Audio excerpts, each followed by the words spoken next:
स्वागत है आप सभी का तौर राजपूत मोटिवेशन में। और यहाँ पर हम लोग जो ब्रेकआउट पर स्टॉक है, जो ब्रेकआउट दे रहे हैं, उन स्टॉक के बारे में हम लोग यहाँ पर बात कर रहे हैं। उसके बाद में जो एक अच्छा सा बुलिश है उनके बारे में भी हम बात करेंगे, क्योंकि कोई भी स्टॉक अगर बढ़ता है तो उसके पीछे का कोई ना कोई कारण होता है। उस कारण को मैं यहाँ पर बताने की कोशिश करूँगा। तो यहाँ पर आपको दिख रहा होगा कि यहाँ पर मैंने रेनबो, यहाँ पर अगर आप देखना चाहें तो इस रेनबो का चार्ट लगा रखा है मैंने। तो यहाँ पर आपको दिखाई दे रहा होगा रेनबो का चार्ट। तो यहाँ से इस रेनबो का चार्ट को अगर हम देखें तो यहाँ से डेली कैंडल में लगा के रखा है, डेली एनालिसिस। यहाँ पर अगर हम देखें, देखिए यहाँ पर मैंने आपको हमेशा ही बोला है और बोलता ही जा रहा हूँ मैं कि जब भी कोई स्टॉक बुलिश होता है, बुलिश का मतलब क्या होता है, जब वो 20 मूविंग एवरेज के ऊपर आ जाए। देखो यहाँ से सपोर्ट लेकर यहाँ तक का मोमेंटम दिखाया, फिर नीचे आया, फिर यहाँ से सपोर्ट लेकर यहाँ तक का मोमेंटम दिखाया, फिर नीचे आया, फिर यहाँ से सपोर्ट लेकर यहाँ तक का मोमेंटम दिखाया, फिर यहाँ से एक बड़ा मोमेंटम नीचे की साइड में किया। क्यों किया? देखो ये जो बायर्स होते हैं ना, इनको थोड़ा सा निकालना होता है मार्केट को। तो यहाँ से यहाँ तक का मोमेंटम किया इसने। यहाँ पर आपको दिख रहा होगा, देखो यहाँ से 1 2 और 3, यहाँ से इस तरह से यहाँ से इसने स्विंग बनाने के बाद में फिर मार्केट यहाँ पर आता है। फिर यहाँ से हम लोग बाइंग नहीं कर सकते, लेकिन यहाँ से बाइंग करके यहाँ तक जा सकते थे, फिर यहाँ से प्रॉफिट बुक करके वापस से दोबारा यहाँ से एंट्री ले सकते थे। 1250 से सीधे 1450 के आसपास यहाँ से हम एक अच्छा सा पैसा बना सकते थे। लेकिन ये सब चीज़ें आपको सीखनी पड़ेगी। अगर आपको यहाँ पर समझ में नहीं आ रहा है तो आप छोटे टाइम फ्रेम में जा सकते हो। अगर छोटे टाइम फ्रेम में अगर आप 3 घंटे का टाइम फ्रेम भी यूज कर सकते हैं तो यहाँ से भी आपको एक अच्छा सा मोमेंटम यहाँ पर देखने को मिल सकता है। यहाँ पर आप देख सकते हैं कि देखो यहाँ से मार्केट यहाँ तक जा चुका था, फिर यहाँ से या वापस से आया तो यहाँ से बाइंग कर सकते थे, वापस यहाँ से दोबारा आया तो यहाँ पर बाइंग कर सकते थे। तो ये चीज़ें हम लोग यहाँ पर स्टॉक एनालिसिस कर रहे हैं और ये मैं सीखने के लिए ही बता रहा हूँ। यहाँ पर कोई इन्वेस्टमेंट का नज़रिया नहीं है और ना ही मेरा किसी स्टॉक में इन्वेस्टमेंट है। तो अगर आप ये सोच रहे हैं कि मेरा इन्वेस्टमेंट है और यहाँ पर भी आप भी उसके हिसाब से इन्वेस्टमेंट करेंगे तो ये आप गलती कर बैठेंगे। इसलिए यहाँ पर हम लोग सीखने के लिए कर रहे हैं और ये वीडियो ही पूरा एजुकेशन पर्पज़ के हिसाब से है। तो वीडियो को पूरा देखना है और समझना है। तो सिर्फ यहाँ पर लर्निंग के पर्पज़ से मैं आपको यहाँ पर बता रहा हूँ।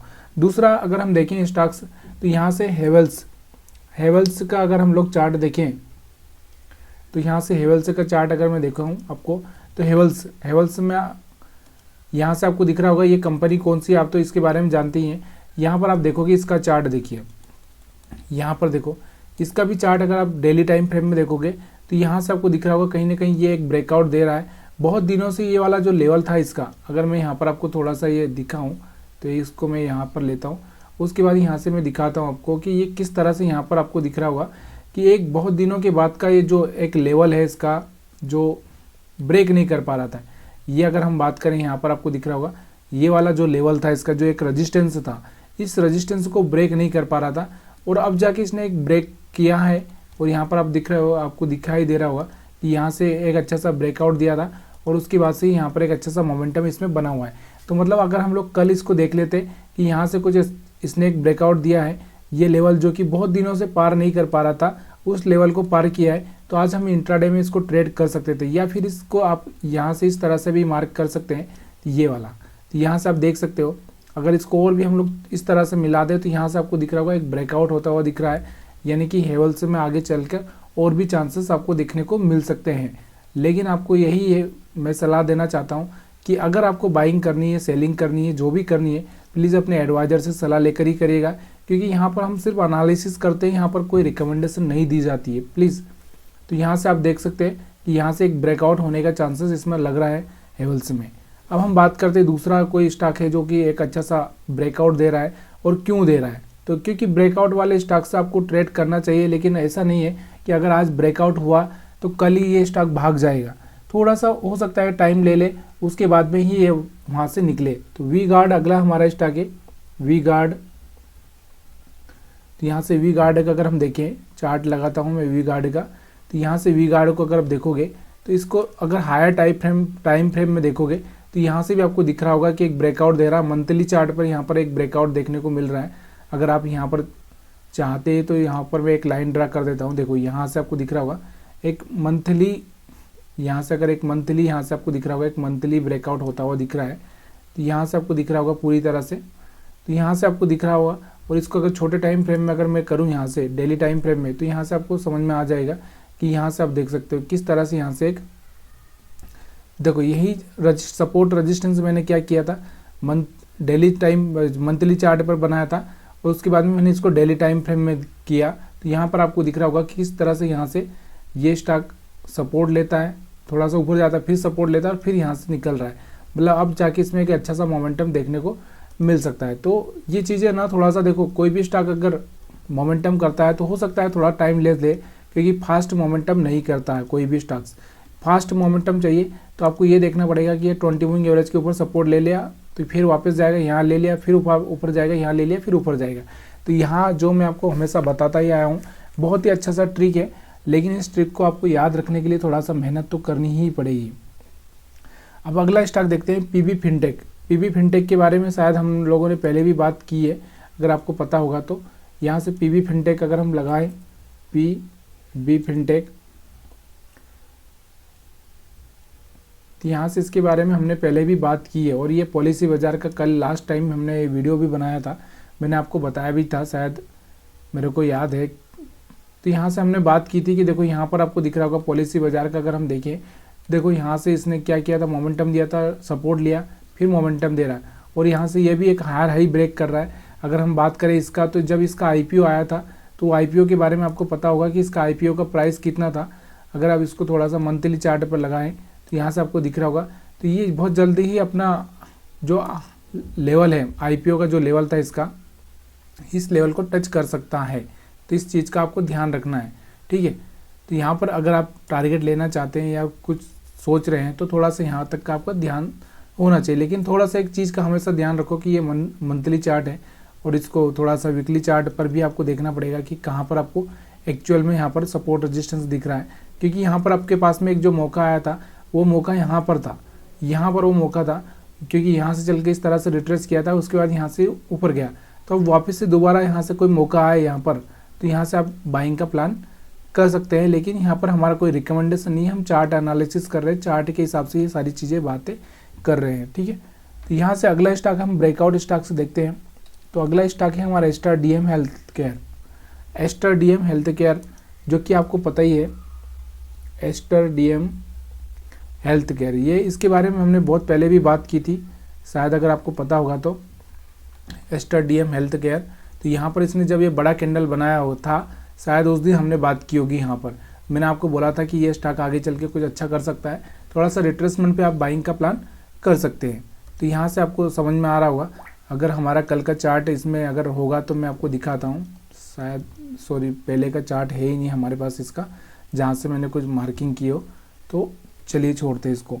उसके बाद में अगर हम बात करें यहाँ पर, देखिए आज का जो कैंडल था, मैं इसका कैंडल आज का लगाता हूँ, ये देखिए यहाँ पर अगर आप देखेंगे तो यहाँ से देखो एक अच्छा सा मोमेंटम यहाँ पर इसने सपोर्ट लिया, ग्रीन कैंडल बनाया, इसकी वजह से ये आज अच्छा चला मार्केट में।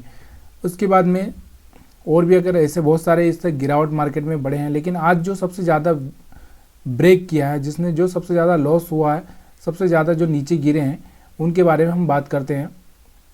तो आज जिसमें सबसे ज़्यादा सेलिंग हुई है, आज हम बात करें तो यहाँ पर अगर HFCL में एक अच्छी सी सेलिंग देखने को मिली है, लेकिन टॉप लूज़र देखेंगे हम लोग यहाँ पर, टॉप लूज़र कौन कौन से निफ्टी 500 में। तो टॉप लूज़र की अगर मैं यहाँ पर बात करूँ तो टॉप लूज़र में आपको सबसे ज़्यादा दिखेगा वोडाफोन आइडिया का। वोडाफोन आइडिया के बारे में आपको पता ही होगा कि वोडाफोन आइडिया का जो स्टॉक है उसका क्या चक्कर चल रहा है। यहाँ पर वो कंपनी ने 45,000 करोड़ रुपए का, पता है को 45,000 करोड़ रुपए का यहाँ पर उन्होंने पैसा कलेक्ट करने के लिए, यानी कि फंड जुटाने के लिए यहाँ पर उनका जो अप्रूवल मिला है, लेकिन फिर भी स्टॉक में जो गिरावट है वो थम नहीं रही है। इसके पीछे का रीज़न क्या है, देखिए यहाँ पर एक और इसके साथ में एक और नेगेटिव न्यूज़ आई कि यहाँ पर जो रेटिंग एजेंसियाँ हैं, उन्होंने इसकी रेटिंग घटाकर कितनी कर दी है, आपको पता होगा ना कितनी कर दी है। यहाँ पर इस स्टॉक की कीमत कितनी कर दी है कि देखो अभी यहाँ पर 13-14 रुपये के आसपास चल रहा है और इसकी कीमत कर दी 6-7 रुपये के आसपास। तो यहाँ पर वो ये आधा और भी होने के चांसेस ज़्यादा है। लेकिन देखो रेटिंग एजेंसियाँ होती है, वो भी कोई अनुमान लगा सकती है, बाकी तो जो कंपनी में हो रहा है वो आपको पता होना चाहिए कि कंपनी में आज हो क्या रहा है एक्चुअल में। इसके बाद में हम बात करते हैं HFCL की अगर हम बात करें तो यहाँ पर आपको पता ही होगा HFCL यानी कि आपको पता है कि इस कंपनी का फुल फॉर्म, ये कंपनी करती क्या है। इस कंपनी को अगर आप देखोगे तो यहाँ से आपको दिख रहा होगा, इसका चार्ट दिख रहा होगा। यहाँ से इस चार्ट को देखिए, ज़रा थोड़ा ध्यान से देखिए। अगर इस कंपनी के चार्ट को देखें हम लोग, तो इस चार्ट को समझने की कोशिश कीजिए। अगर यहाँ से अगर ये अनुमान आप लगा सकते हैं कि इस कंपनी में हो क्या रहा था, तो यहाँ से देखो, ये हाई था हमारे पास में। 1 मिनट थोड़ा सा मैं आपको समझाना चाह रहा हूँ। यहाँ से ये हाई था अपने पास में, फिर उसके बाद में ये हाई है, उसके बाद ये हाई है। यहाँ से एक ब्रेकआउट दिया था इसने, और यहाँ से आपको दिख रहा होगा ये 52 वीक के हाई पर जा पहुँचा स्टॉक। अगर इसका मंथली चार्ट लगा दूँ तो यहाँ पर अगर मंथली चार्ट लगाओ तो यहाँ पर आपको पता चलेगा कि HFCL बहुत मतलब अभी तक का जो अपना हाई है वो ब्रेक करने की कोशिश कर रहा है। मतलब यहाँ पर एक अच्छा सा मोमेंटम हो सकता है। अगर आप यहाँ से इस तरह से इसको समझें तो यहाँ से आप देख सकते हैं कि यहाँ से एक अच्छा सा मोमेंटम आ सकता है इसमें, ठीक है।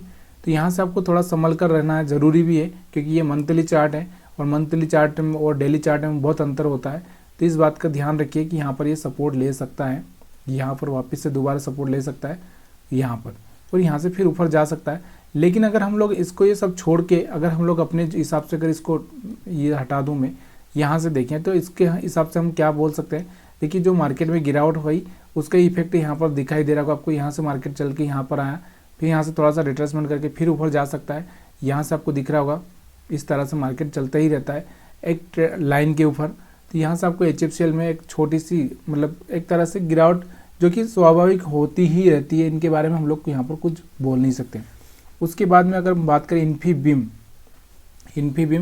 जो कि एक अच्छा सा नीचे गिरा हुआ है, तो यहाँ पर इन्फीबीम के बारे में हम बात करते हैं।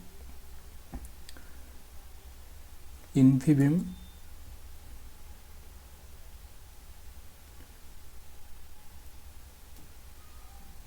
एक मिनट,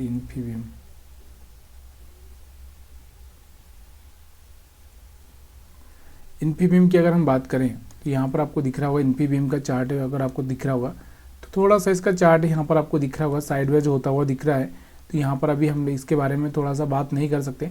यहाँ पर आपको दिख रहा होगा कि यहाँ से कंपनी में एक अच्छा सा मोमेंटम दिया था, यहाँ सपोर्ट लिया, ऊपर कोशिश की थी इसने जाने की लेकिन नहीं जा पाया। लेकिन अभी हम लोगों को इसको बाइंग या सेलिंग में अभी हम लोग, अगर आप प्रॉफिट में तो प्रॉफिट बुक कर सकते हैं दोबारा से, जब ये कोई ग्रीन कैंडल बनाए तब जाके आप बाइंग का प्लानिंग कर सकते हैं। तो वीडियो देखने के लिए आप सभी का बहुत बहुत धन्यवाद। अगर वीडियो पसंद आ रहा तो प्लीज़ यार लाइक शेयर कमेंट करना मत भूलिएगा। बहुत सारे स्टॉक्स हैं जो कि जिनके बारे में और भी बहुत सारी चीज़ें हैं करी जा सकती है, लेकिन जो हमने इंपॉर्टेंट स्टॉक थे उनको कवर किया है।